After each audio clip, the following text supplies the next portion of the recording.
Hello aspirants, Indian polity one liner series के under आज हम पढ़ेंगे पब्लिक इंटरेस्ट लिटिगेशन के बारे में। लेकिन इस टॉपिक को पढ़ने से पहले आपको पता होना चाहिए जुडिशियल रिव्यू क्या होता है, जुडिशियल एक्टिविज्म क्या होता है, क्योंकि ये तीनों टॉपिक्स एक दूसरे से रिलेटेड हैं। सबसे पहले जुडिशियल रिव्यू का पता होना, उसके बाद जुडिशियल एक्टिविज्म का पता होना जरूरी है, तभी आप PIL समझ पाओगे, राइट। बट इस टॉपिक को स्टार्ट करने से पहले आपसे रिक्वेस्ट है कि अगर आपको लगता है कि कोई भी टॉपिक स्किप हो रहा है हमारी इस इंडियन पॉलिटी की सीरीज में, मुझे कमेंट सेक्शन में बताएं। हर एक वीडियो में क्यों मैं आपको सेम चीज पिछले 1-2 वीडियो से कह रही हूं, क्योंकि हमारी ये सीरीज अब कंप्लीट होने वाली है constitutional amendments and types of bills. इस आज के वीडियो के बाद सिर्फ ये 2 टॉपिक्स हैं जो हमें बचते हैं, तो इसके 2 या 3 वीडियोस आएंगी और उसके बाद हमारी ये सीरीज कंप्लीट हो जाएगी। अपनी समझ के हिसाब से हर एक टॉपिक मैंने समझा दिया है, लेकिन कोई टॉपिक आपको लग रहा है कि स्किप हो रहा है, आपके एग्जामिनेशन पॉइंट ऑफ व्यू से इंपॉर्टेंट है, तो मुझे अभी के अभी वो कॉमेंट सेक्शन में बताएं, ताकि उस पर मैं साथ के साथ टॉपिक्स पे नोट्स बनाऊं, वीडियो रिकॉर्ड करूं। अदरवाइज अगर एक बार कंप्लीट हो गई हमारी ये सीरीज, उसके बाद मैं कोई भी एक्स्ट्रा टॉपिक पॉलिटी का एंटरटेन नहीं करूंगी, ठीक है ना। चलिए, अब हमने समझ लिया थोड़ा सा कि हमें जुडिशियल रिव्यू एंड एक्टिविज्म का पता होना जरूरी है।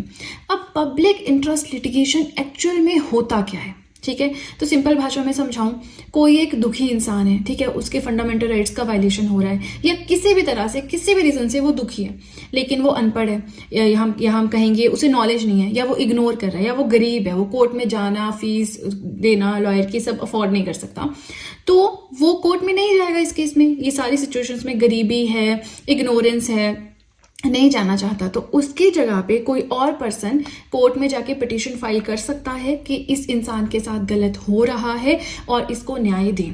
इसी को हम पब्लिक इंटरेस्ट लिटिगेशन बोलते हैं। अब ये तो मैंने आपको समझाया बिल्कुल सिंपल भाषा में कि क्या होता है। अब हम स्टेप बाय स्टेप यहाँ पे समझेंगे, थोड़ा सा अच्छी टर्म्स यूज करेंगे ताकि हमारा आंसर ब्यूटीफुली एक्सप्लेन किया जा सके हमारी मेंस के आंसर राइटिंग में, राइट। अब देखिए, पब्लिक इंटरेस्ट लिटिगेशन आपको आएगा कब एग्जाम में, जब इससे रिलेटेड कोई न्यूज आएगी, फिर PIL आपको पूरा पढ़ना इंपॉर्टेंट हो जाएगा। चलिए स्टार्ट करते हैं। So this concept originated and developed in USA in 1960s। 1960 के दशक में ये जो नया कंसेप्ट है ये ओरिजिनेट हुआ, डेवलप हुआ USA में, ठीक है ना।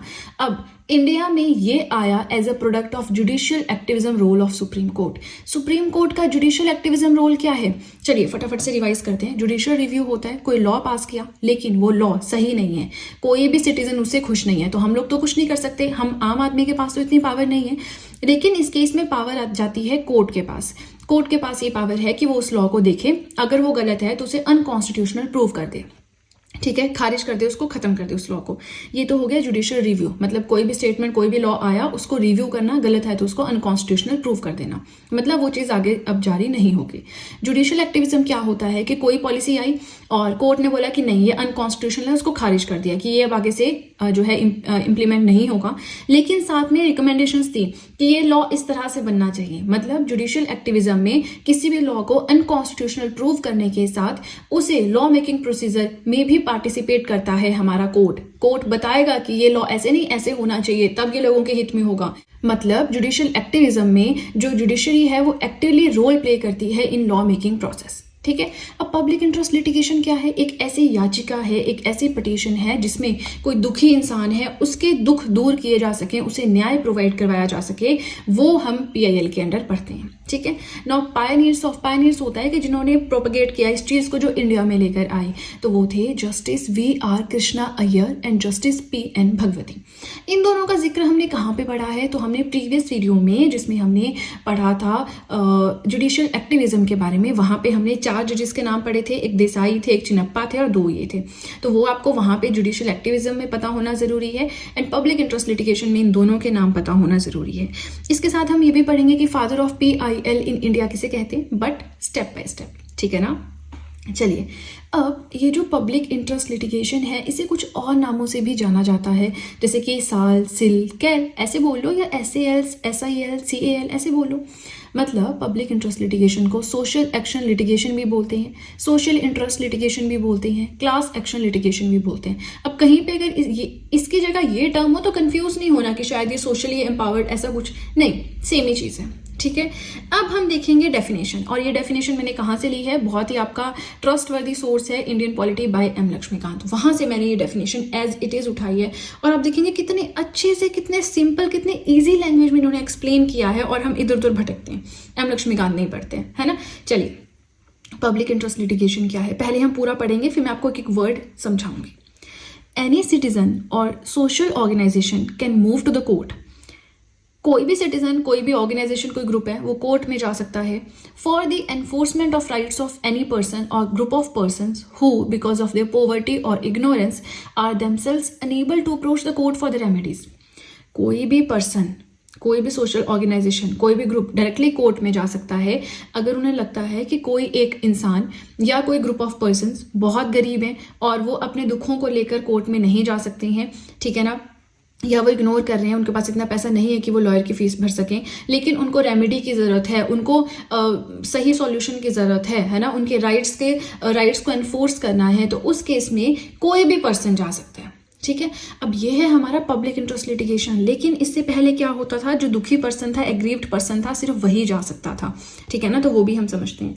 अब ये जो कंसेप्ट है कि कोई भी पर्सन, जैसे मैं हूँ, मैंने देखा कि मेरे आसपास कोई लोग हैं और उनको उनके राइट्स नहीं मिल रहे हैं, या फिर वहाँ पे साथ में कोई इंडस्ट्री है, वो उन लोगों की ज़मीन ज़बरदस्ती हड़प रहे हैं, और जो वो गरीब लोग हैं उनको पता ही नहीं कि कोर्ट में जा सकते हैं, या वो कोर्ट का खर्चा नहीं उठाना चाहते, या वो किसी पचड़े में नहीं पड़ना चाहते, तो उस केस में मैं जा सकती हूँ आगे कोर्ट में, पिटीशन फाइल कर सकती हूँ कि मेरे नेबरहुड में ऐसा हो रहा है। फिर जो वो लोग हैं, जो मैंने आपको कहा कि जिनकी ज़मीन हड़पी जा रही है, उनको प्रॉपर जस्टिस प्रोवाइड करवाया जाएगा बाय द कोर्ट, ठीक है ना। अब ये जो कंसेप्ट है, इसमें मैंने इंटरफेयर किया, अदरवाइज मेरा कोई मतलब नहीं था, है ना। तो ये रिलैक्सेशन है of the traditional rule of locus standi. Locus standi क्या है, इसको पहले समझते हैं, फिर आप खुद समझ जाएंगे रिलैक्सेशन का क्या मतलब है। लोकस स्टैंडी के under only that person whose rights are infringed alone can move to the court for remedies. इसके अंडर सिर्फ वही इंसान कोर्ट पे जा सकता है जिसके साथ गलत हुआ है, ठीक है, जिसके राइट्स का खंडन हुआ है, वायलेशन हुआ है, ठीक है, रेमेडी के लिए सिर्फ वही जा सकता है। लेकिन पहले था, अब लोकस स्टैंडी का जो स्कोप है वो बढ़ाया गया, और जो एग्रीव्ड पर्सन है उसकी जगह कोई और पर्सन भी कोर्ट में जा सकता है। देखिए, मैं कोशिश कर रही हूँ कि मैं इजी से इजी लैंग्वेज में समझाऊँ, मुझे नहीं लगता आपको कोई डाउट होना चाहिए, फिर भी कोई डाउट है कॉमेंट सेक्शन में बताएं, मैं ज़रूर उसे अगली वीडियो में हाईलाइट करने की कोशिश करूँगी। Now the first reported case of PIL, public interest litigation का पहला रिपोर्टेड केस कौन सा था, हुसैन आरा खातून versus state of Bihar 1979 case. इसमें पिटीशन फाइल की गई थी पुष्पा कपिला हिगोरानी के द्वारा, जो कि एक खुद से लॉयर है। उन्होंने एक पिटीशन फाइल की थी that focused on the inhuman conditions of prisons and under trial prisoners. Jail में जो लोगों के साथ गलत व्यवहार होता है, इनह्यूमन कंडीशन समझते हैं, जैसे ह्यूमन लाइक बिहेवियर नहीं होता है, तो उसके ऊपर इन्होंने पिटीशन फाइल की थी। प्लस अंडर ट्रायल क्या होता है कि जैसे किसी पे इल्ज़ाम लगा है, लेकिन वो इल्ज़ाम अभी प्रूफ नहीं हुआ, जैसे किसी पे इल्ज़ाम लगा है चोरी का, लेकिन सच में उसने चोरी की है कि नहीं ये नहीं पता, जस्ट एक आइडिया है कि इसी ने की होगी, है ना। तो अभी वो अंडर ट्रायल है, अभी उसका गुनाह प्रूव नहीं हुआ है, तो तब तक हम उन्हें अंडर ट्रायल प्रिजनर्स कहते हैं, कि वो जेल में रहते हैं बट वो एक्चुअल में प्रिजनर्स नहीं होते हैं, ठीक है। तो कंडीशंस अच्छी नहीं है, उसके ऊपर इन्होंने पिटीशन फाइल की थी, इस चीज़ें पूरी केस के ऊपर, ठीक है। तो यहाँ से क्वेश्चन आपका आ सकता है। अगला आता है, कौन सा आर्टिकल है जो PIL पब्लिक इंटरेस्ट लिटिगेशन से डील करता है। सो PIL comes under article 39A of the constitution. हमारे संविधान का आर्टिकल नंबर 39A जो है उसके अंदर PIL आता है। Who is known as the father of PIL in India. Public interest litigation के फादर इंडिया में कौन कहे जाते हैं, जस्टिस PN भगवती, जो कि चीफ जस्टिस भी रह चुके हैं इंडिया के 1985 से 1986 तक। अब इसके अलावा किस तरह के टॉपिक्स को लेकर हम कोर्ट में जा सकते हैं PIL के अंदर याचिका दर्ज करके। एट्रोसिटीज अगेंस्ट वुमेन, महिलाओं के साथ कोई गलत व्यवहार हो रहा है। फेलियर टू पे मिनिमम वेजेस टू एम्प्लॉयज को जो मिनिमम वेज डिसाइड की हुई है वो भी नहीं दे रही है कंपनी। एनवायरमेंटल पॉल्यूशन, कोई ऐसी कंपनी जो बहुत ज़्यादा एनवायरमेंटल पॉल्यूट कर रही है, उस केस में भी हम जा सकते हैं, ठीक है ना। तो एक बहुत ही अच्छा स्कोप है। जो एग्रीव्ड पर्सन है, जो अपने लिए नहीं बोल सकते, देखिए हमारी सोसाइटी में सभी जो है प्रिविलेज नहीं है, ये चीज़ हमें समझने की ज़रूरत है। हम प्रिविलेज्ड हैं, हमारे पास इतना है कि हम ये सब कर पा रहे हैं। आप लोग वीडियोस देख रहे हैं, आपके पास फ़ोन है, फ़ोन पे रिचार्ज करने के लिए, घर रहने के लिए, खाना मिल रहा है, तो ये बहुत बड़ी बात है। हम दूसरों को देखते हैं ना और ये सोचते हैं कि अरे यार वो कितने लग्जरियस लाइफ जी रहा है, हम तो नहीं जी सकते। तो ऐसा नहीं है, जो आपके पास है उसके लिए भी बहुत लोग तरसते हैं, है ना। तो ये चीज़ हमें समझने की ज़रूरत है। तो जो हमसे थोड़े वीकर सेक्शन है, हमें उनके लिए अगर हम कुछ कर सकते हैं तो हमें करना चाहिए, ठीक है ना। चलिए, अब हमारा judicial review, judicial activism and public interest litigation, ये 3 टॉपिक्स जो कि इंटर रिलेटेड थे, मैंने बताया था, कंप्लीट हो गए। इसके बाद सिर्फ 2 टॉपिक्स बचते हैं, types of bills and constitutional amendments. तो अगर आप लोगों ने नहीं बताए मुझे टॉपिक्स, तो फिर उन 2 टॉपिक्स को पढ़ा के मैं क्लोज कर दूंगी हमारी इंडियन पॉलिटी, ठीक है। फिर हमारा वर्ड ज्योग्राफी बचता है और इकोनॉमिक्स, यस इकोनॉमिक्स भी मैं साथ साथ में कर रही हूँ, वो भी कंप्लीट हो जाएगा।